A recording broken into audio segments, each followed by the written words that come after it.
Well, hey, what's up, everybody, and welcome to episode 15 of Gamer Disclaimer with Mag and Wade. Of course, I am Mag, and to my side here is the one and only Wade. Wade, we made it to 15 episodes, man. That's pretty wild. 15 down, 15 more to go. Yeah, or more, right? Well, I'm going to just constantly, every time that we mention what episode it is, say that we're going to do that many episodes more. Perfect. That makes Forever, in sense. perpetuity.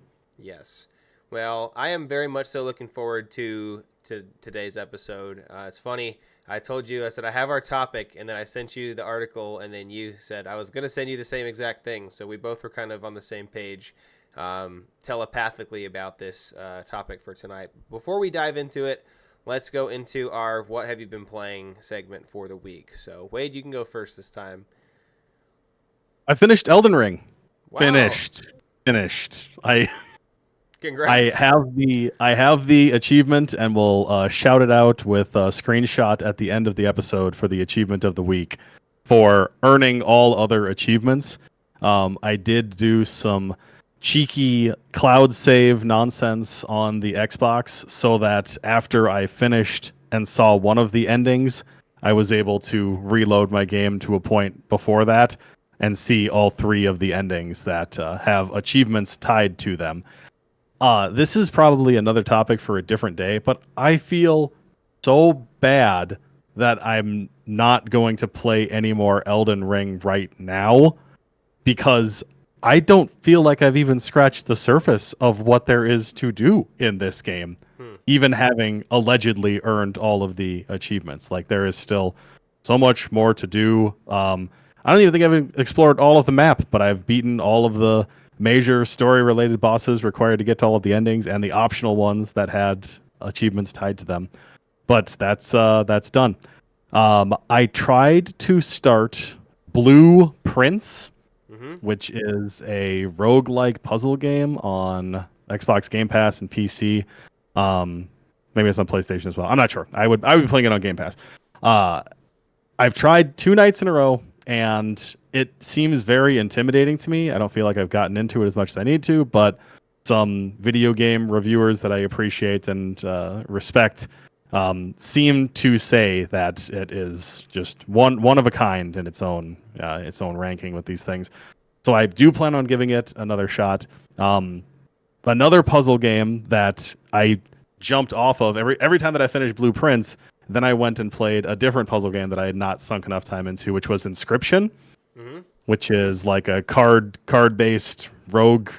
Same, a lot of the same categories within that thing too. So, Hmm. and I've been having a lot of fun with that. So, what have you been playing, Mag? Yeah, so congrats on the Elden Ring completion. That's great. And I've heard a lot about the blueprints as well, but have not looked into it further beyond people giving it good reviews. Um, I have been playing Marvel Rivals a lot. Kind of been grinding the ranked on that with one of my good buddies. Um, and then the fam and I have been playing some Super Mario Party Jamboree, which has been a lot of fun Hey to yo, play. All of us, the three, my wife and Harrison and I, it's been really fun. And we've been playing some Mario Kart as well, Mario Kart 8 Deluxe, which is also, of course, just a pretty easy game to pick up and play. So I haven't been playing a whole lot outside of that.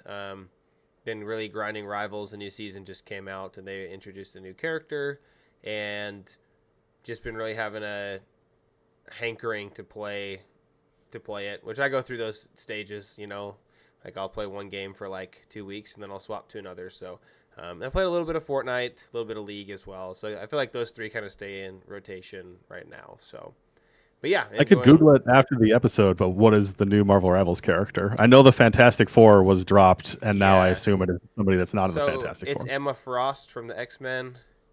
Oh, I thought Emma Frost was already in the game for some reason. Not she just dropped, and then Ultron and Blade will be coming later as well. So Blade? Blade, Oh yes. my gosh. Yeah, so good times. But yeah, it's been a lot of fun. So just been playing some of that stuff. So cool. Also, in the week that was, I need to drag you through the mud here, Meg. When you started your stream on Sunday, Yes. I got the notification on my phone, but I was traveling. So I said, "Have a good stream. I'm on the road, right, meow." To which you responded, "Thanks. I don't know what that means."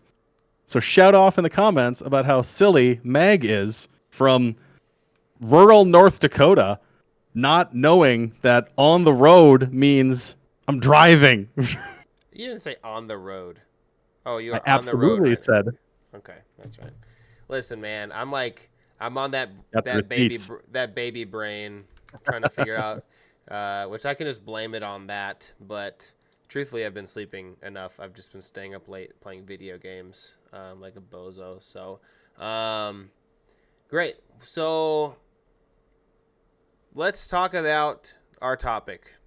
So, this It's the topic of the stems moment, that's for yeah, sure. absolutely. And I think it's really important to have a conversation about this. So this stems from well, originally somebody on stream 2 weeks ago told me about, did you hear about this Ubisoft lawsuit? And I said, no, I haven't. And so I looked it up, and the short version of it is that you don't actually own the video games that you purchase. You are just purchasing a license to lease them from the companies that have developed and made them. And Ubisoft has even gone so far to say, even if you own a physical copy of the game, you technically don't own it. And so, from my understanding, um, there's a game called The Crew that Ubisoft made, and they removed support of it. Wade has it right there. Yeah. So they removed support of it. I think it's it says requires the internet, so I think it's a live action game. And so our live service game, gosh.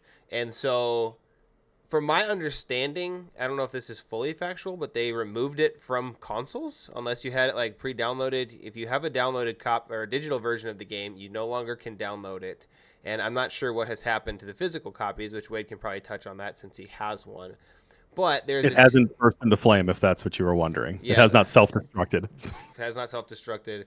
But I think it's very important, not that we carry any weight with our show per se, but I think the conversation amongst gamers and people who care about gaming need to have conversations as we enter this world where the PS6 might be the last console ever with a disc drive. And with the Switch 2 going all digital, basically, and if you have a physical copy of the game, it doesn't actually supposedly have the game on it. It just has a download code on a cartridge, which, is so, hypothetically speaking, if everything is digitally downloaded onto your consoles and onto your PCs and things like that, the developers at any moment could remove the access to those things or the playability of those things, since it is all digital. And so we're just gonna have a conversation about how we feel about this, what the future looks like, and just I don't know, we'll just chat about it. So. I do have the lawsuit pulled up, which we can get into that later. But basically, the main quote here basically just says, plaintiffs allege that they purchased physical copies of The Crew under the belief that they were obtaining unfettered access to the game in perpetuity. Right? The plaintiffs also take issue with the fact that Ubisoft did not offer to create an offline single-player option of the game, otherwise known as a patch, when it shut down the servers in March 2024. And so they're saying the essence of the plaintiff's complaint is that Ubisoft allegedly misled purchasers of its video game, The Crew, into believing they were purchasing unfettered ownership rights in the game rather than a limited license to access the game, right? But the reality is that consumers received the benefit of their bargain and were explicitly notified at the time of purchase that they were purchasing a license. So all that being said, like there's more to it, and we can link the article. We could link it in the info, but I've been going on and on. So Wade, let's chat about this. I have many thoughts. They are numerous and they are unorganized. Yeah, So mine are just too. be prepared Yeah. for things all over the place. So the reason that I was showing this was because we have the receipts, because I think also in that article it said that and I can provide it on here. Let me just read from my little script that it says blah blah blah blah blah. Ubisoft may cancel access to any specific online features upon 30-day prior notice on thecrew-game.ub.com in big bold letters at the very bottom of the thing. And also on here it does say requires internet down at the bottom. Mm-hmm. All right? So There are many games where to play them, you have to connect to the internet to play them, obviously. I don't know. Oh, apparently, who's got two thumbs and isn't a lawyer? This guy. They did provide in the fine print on there, which I think that their lawyers must have decided that it covers them enough to not have to take any action in this situation, that all you ever were getting was a license that we can, after with 30 days notice, just say, nope, that's not going to happen anymore. But it is somewhat telling to me that in the Crew 2 and the Crew 3 Turtles in Time, or whatever it specifically is called, they did offer an online mode, future-proofing themselves for when they eventually don't want to maintain the servers for that game at that point in time.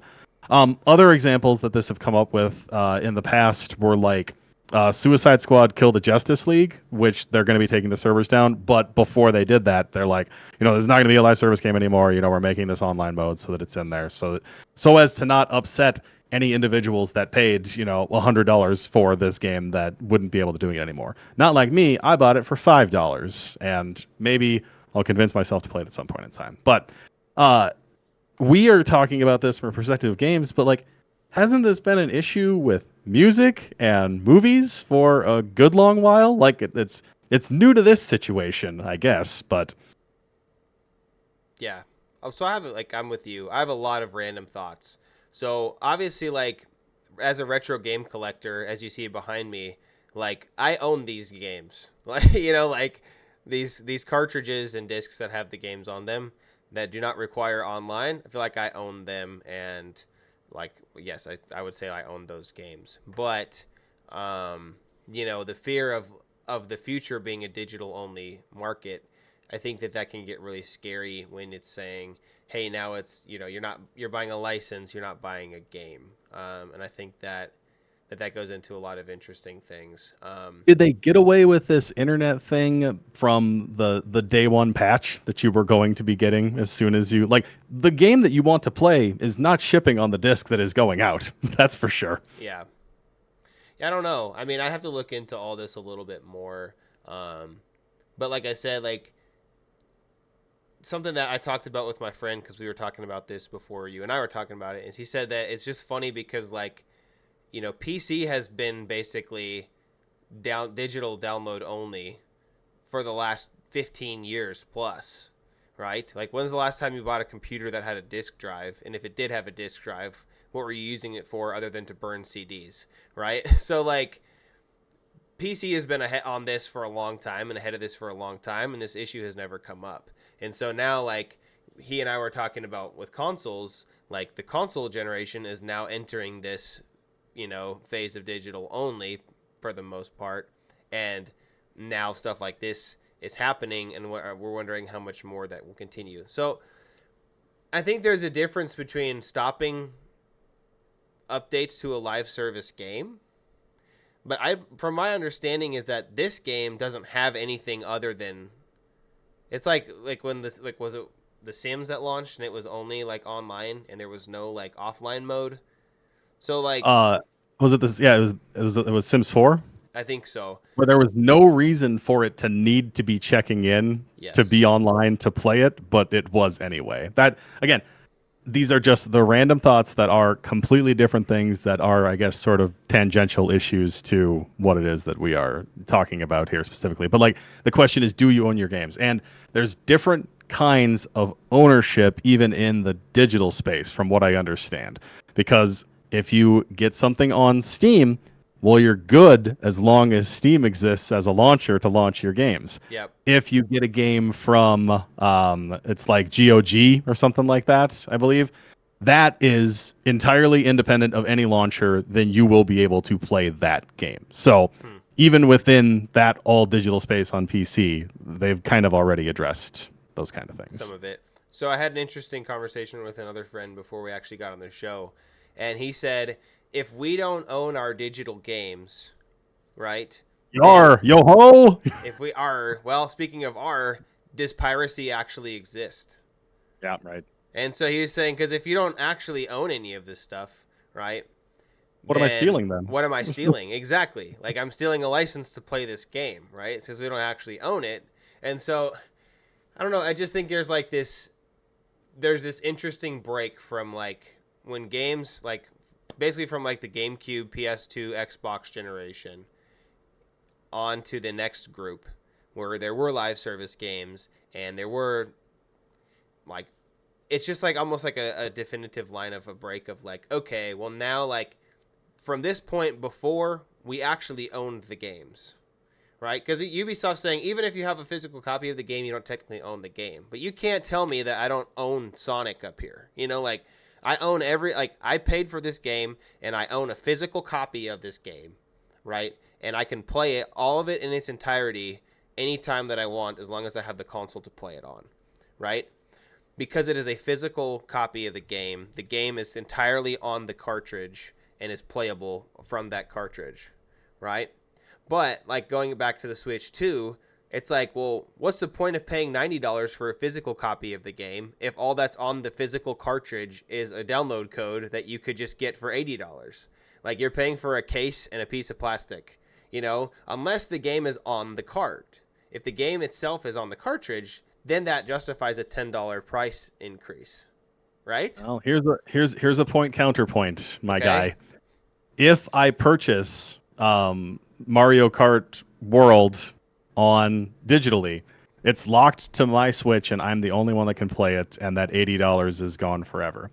If I buy the $90 little key that lets me access the digital version of Mario Kart, at some point in my life, I could sell that key to somebody else and they would be able to access the digital version of Mario Kart. Presumably, if that's how it works. Yeah, is it So, a like, key or a download code it's a though? transferable license. Is it though? I don't. Well, okay, we don't know. We don't know. We I don't know, think, right? if it's an actual physical thing that expires, that doesn't seem quite right to me. It seems to me like this is your license represented in physical form. If you cannot put your license into the console to verify it, we are not going to let you play this game. That's Yeah. the way that I see it. And I understand that, but like even to me, like it just sounds so dumb to say like, and I'm not saying you're dumb, but like, oh, like this isn't a game, it's a license. You know, like at what point have we now gone to that? You know, and like, you know, another thing that like my friend and I talked about was like, yeah, like this is kind of the end of the digital or of the resale of games. Like how is a But it's company, not. but like how is a company like GameStop going to continue if they only carry games from the Switch and the PS4 and the Xbox One, when the PS6 might not even have a disc drive and the Switch is like mostly digital and will have some physical copies of games. You know, like They're going to sell hats like yours and cool shirts like this one. well, I mean, they have to, and that's why they've delved into that. But it's just such like it's such a shift, and like as a retro game collector and a retro game enjoyer, I really don't like it. But then on the flip side of that, I'm a PC gamer, so every game that I own on my computer is a digital version of a game. So like, I don't know. I just feel like it's kind of like the Wild West in that like, you know, this thing happened with the Ubisoft lawsuit. Because like I don't know, I looked into it, and the two biggest things that like were the issues is that basically this is what it says in the article. So it says that Ubisoft is violating California's false advertising law, unfair competition law, Oh, and California. Consumer Legal Remedies Act, aka like they broke the gift card laws. So basically, it's saying if the gamers who they have activation code and it says on the code that they bought like a gift card for the game that it does not expire until 2099. So that implies that the game would remain playable until 2099 and possibly thereafter, right? And so it's like, okay, well, they're saying that they broke gift card laws, right? Because it's like, well, if people purchased in-game credits and then they shut down the game and they never like spent the gift card, and the gift card said it was open till 2099, then like technically should they be reimbursing people for their credits that were unspent? I don't know. Right? Or yeah, an even more wild example, I guess, is that if somebody did purchase the game digitally and then literally never played it for a second until it was no longer available to be played, like 0 hours logged in the game, Mm-hmm. what What is that just evaporating? I did try and read through this lovely little card, which is inside, because I wanted to see if it had that expiration date of 2099 on it. This is not for the game. This is just like for an expansion for the game. I can find no such fine print on it. But as long as I'm dealing with my props that I have over here, I wanted to play a quick intermission round of which of these three is now the most useless. Are you ready to play, Mag? I am ready. All right, thing the first, we've already seen this one. All right, Yeah. this is the crew, well Okay. established, articles being written about it. If you put this disc into your Xbox, I think it just gets upset. Thing the second, and we've got this here, which is one that you're very familiar with. What is this disc gonna do for me? Yeah. So I'm fairly certain that if you put this disc in, because it includes bonus content, if it's actually verified in that, then putting this now free to play game, which is Overwatch 2, the original Overwatch doesn't exist anymore. I imagine that whatever skins it gave you, you then get that by having it in the disc, or by having it in the disc tray. Okay. And thing the third, Destiny Dose. Destiny 2. Completely free to play game. I don't need this disc to do jack squat on here. And then I got even more upset when I opened it up because it showed me the expansion pass inside there, which if you bought, not only did that just evaporate, like it doesn't even exist anymore. You can't even play this thing that you bought, which I feel like it's a conversation that we had previously about how it was kind of the precursor for if it had been not an expansion pass, but like a battle pass with the way that we treat them now, I would not be as upset about it as I am. But like, you can't play the base game of Destiny 2 anymore. The campaign that it shipped with is gone. Yep. Those expansions also gone, don't exist anymore. And Destiny 2 just went free to play, so having to put that disc into your console is completely useless. It's not even a license that you need anymore. It's like the inverse Yeah. of the crew where they took away the license. It's like, well, Destiny 2 took away the need for a license. Yeah, I would say if I had to choose, your Overwatch game's the most worthless just because Oh yeah. I'm bitter about it because as a longtime Overwatch player, it's dumb. I mean, But I like snatching up copies of them for like $1 at game stores because then I can use the cases as replacement cases for broken cases. this is true. So let's move the conversation into this, and this is why we're having the conversation and why it's relevant. So I would say that this is the first time that a lawsuit has happened regarding a situation like this, right? And so people might say, well, why does this actually matter? Like, what's important about this? Who cares? Like, if you buy the game, who cares if it's a license? All that being said, nothing like this has ever been done before. And so how this is ruled, in my opinion, is going to set a precedent going forward. And I think that's why it's so important. Because if the courts rule in favor of Ubisoft, right, it's kind of like giving the companies and the publishers, free access to do whatever the heck they want with games with no repercussions to the consumer, right? But if the consumer, if they rule against Ubisoft and there is repercussions, I feel like it will make game companies less likely to try and do stuff like this again. Which is funny. Like I've been watching a lot of stuff on like NIL and the guy from Tennessee, the quarterback who, like basically like left. He wanted more money in NIL and they didn't give it to him, so he held out from practice and then he quit the team. He basically like the team let him go. And so I'm finding a lot of correlations in the fact that basically like there is no governing body who has regulations on this, and so it's just the Wild West, right? And so like I don't even know who the governing bodies would be. I guess it's the courts, but I don't know. I think there has to be some sort of regulations or some sort of parameters set in place if the future of gaming is going to be all digital. Like it Well, I has think to, that you right? already you mentioned the solution earlier. It's that if we don't actually own anything, then what's to stop us from sailing the high seas, doing a little piracy? Well, yeah, but like that can't be the answer or the solution, right? Like, I don't know. I don't think we can just settle for that. Like, I don't know. I just think it's interesting. Like, I totally understand. Like, Ubisoft doesn't want to support the game anymore, right? Because it doesn't have a single player, and so like part of it is like, well, like as the consumer, if this game is an online only live service game, at a certain point, people are going to stop servicing it, right? Like with Halo 2, right?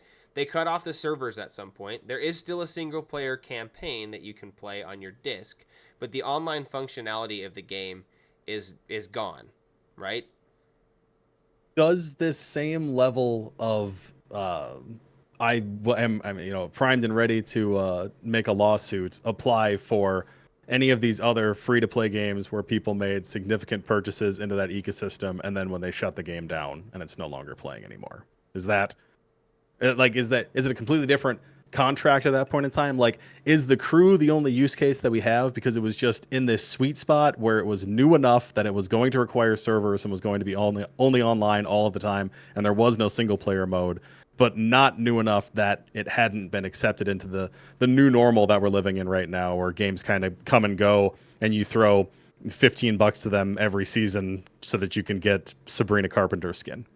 Yeah, and I'm not sure because I know there have been lawsuits against Fortnite where like they like had to pay out a bunch of money to people that bought skins within a certain time frame because I don't know exactly the whole crux of that lawsuit, but I don't know, right?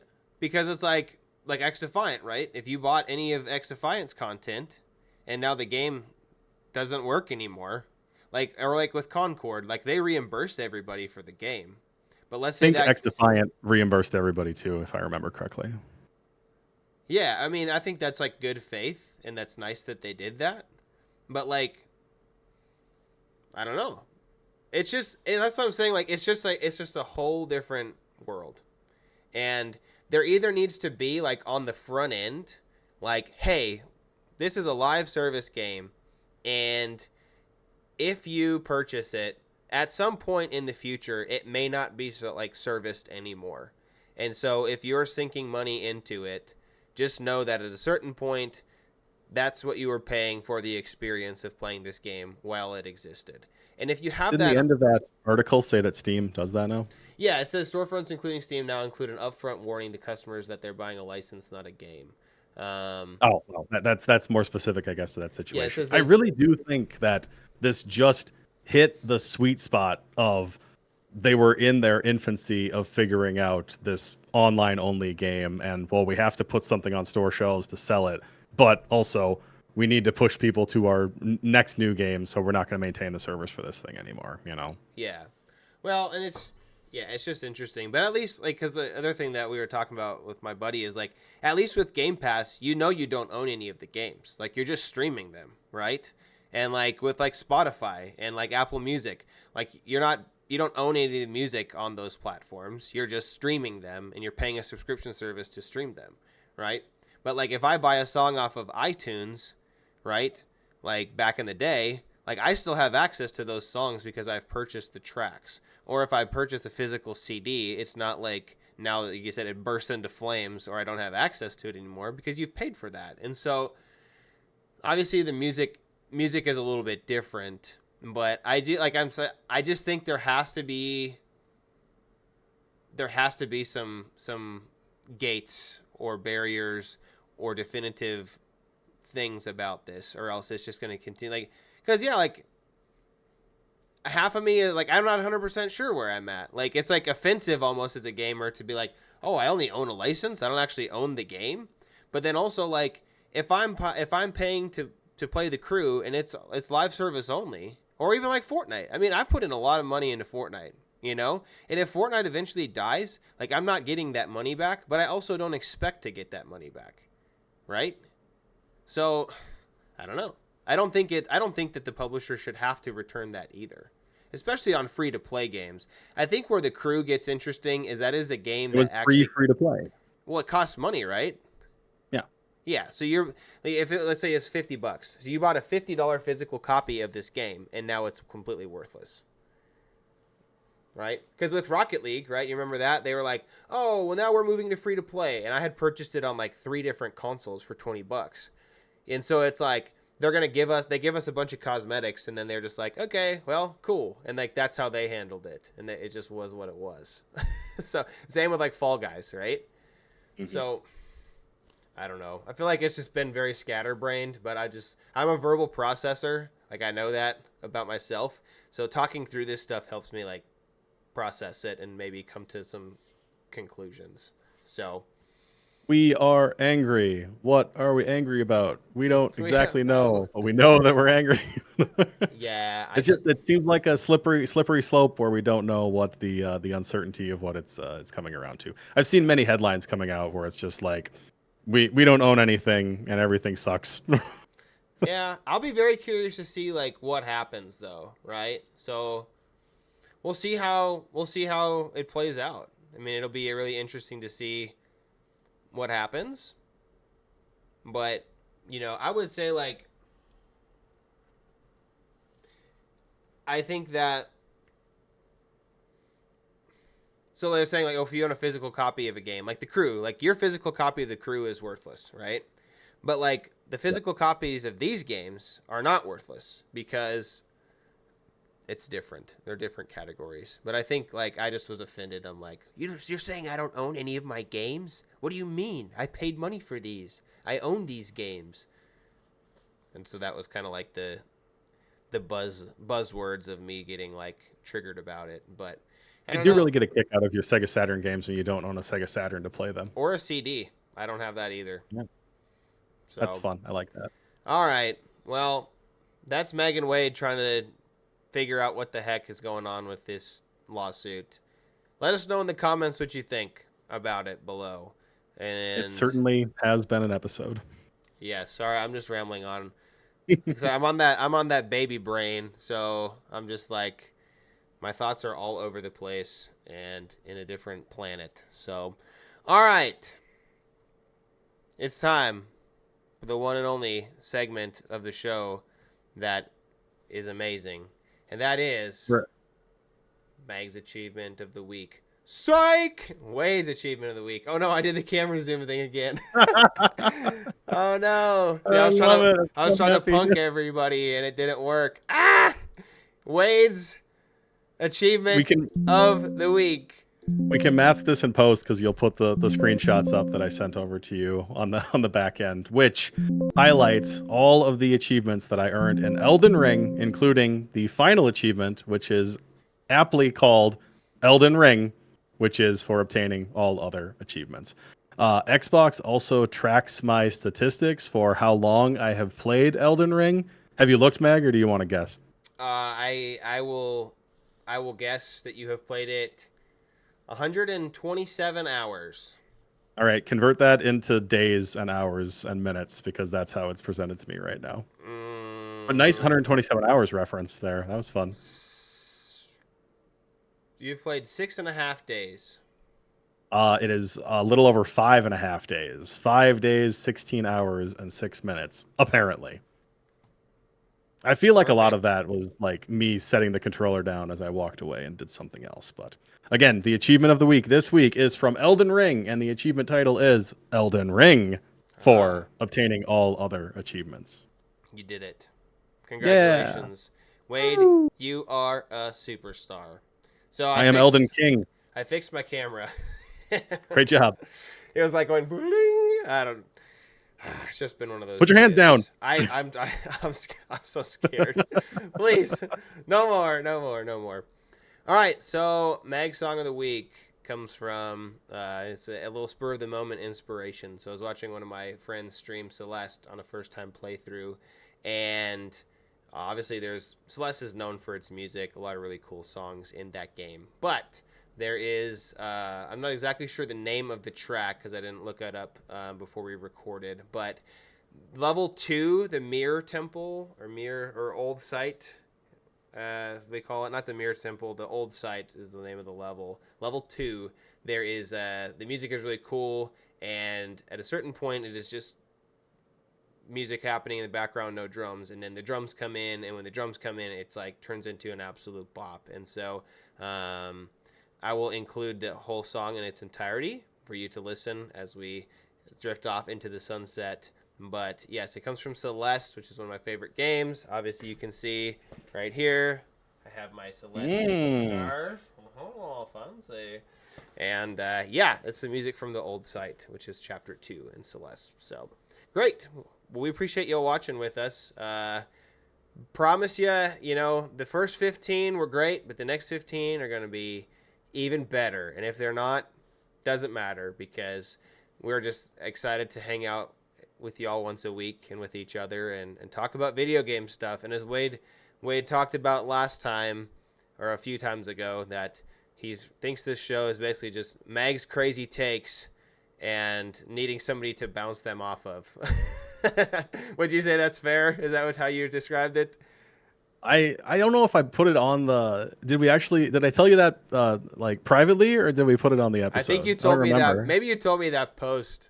Probably like after we recorded an episode, but maybe. I'm not offended by it. I'll throw it here as the reminder, is that I feel like Mag comes into these conversations thinking that everybody has the same opinion as he does, whereas I realize that many people have a variety of opinions that may be different than my own. But when Mag opens his mouth, somehow it's an opinion that I thought that nobody would ever have, and he believes that everybody shares that same opinion with him. It is fascinating. You are a fascinating creature. So it makes the show great, right? So anyway, Wade, send us off here. We're 36 minutes. We're doing good. We're on 6 minutes, right track. On the nose. Yeah, yes. Like we said, gamer disclaimer. This has been episode 15. Here's going for 15 more. We'll see you in the next one. Bye.